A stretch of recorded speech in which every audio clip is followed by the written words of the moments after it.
Hello everybody and welcome to a brand new video of infotainment under the playlist of Smart Minds.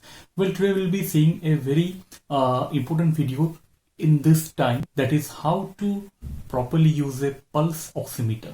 Well, this has become a very essential knowledge these days to regularly check your saturation level in your blood. So before we start the video, I just want to say that for using a pulse oximeter, finger should not have nail paints over it and it should not be cold. If our fingers are cold, then it may show errors or wrong readings.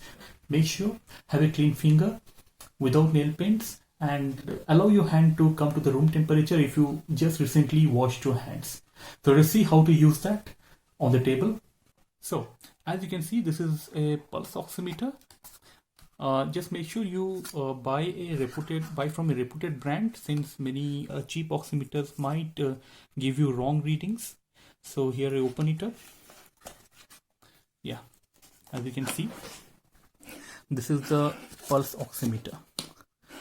So here there is a power button. This is the Dr. Trust brand. It's a very good brand actually for pulse oximeters. So you can switch on your pulse oximeter here. I am doing it.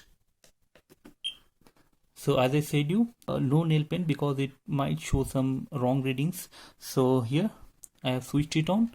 I'll just put my finger, I'll press this.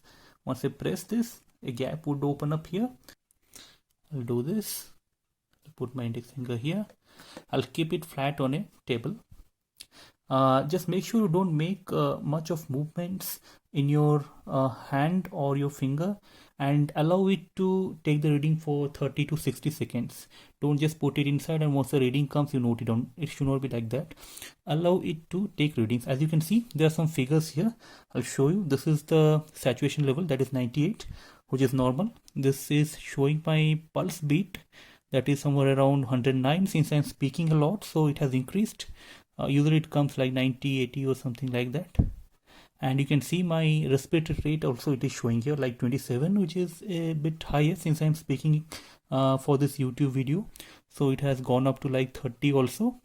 And this heartbeat, I'll just keep it for 30 seconds at least. When I seriously take the reading, I keep it for 60 seconds to have a very stable reading in the oximeter. I think it's already 60 seconds are over. I'll just take it out. My reading is 98. It is said that if it comes below 94, then you have to consult a doctor. Your saturation limit is below normal level. Use this during these times to check your oxygen level in your blood and take care of yourself. So friends, I hope you knew how to use a pulse oximeter. This is the basic thing that a layman should know how to use it. I'm not going very deep into this subject because I'm not a qualified person for that. I hope you learned something from this video. If you found this video useful, please like this video. And please don't forget to subscribe to this channel Infotainment to get more of such little technical videos to make your digital life simpler and easier. So till our next video, see you again, see you soon. Keep watching Infotainment. Thank you.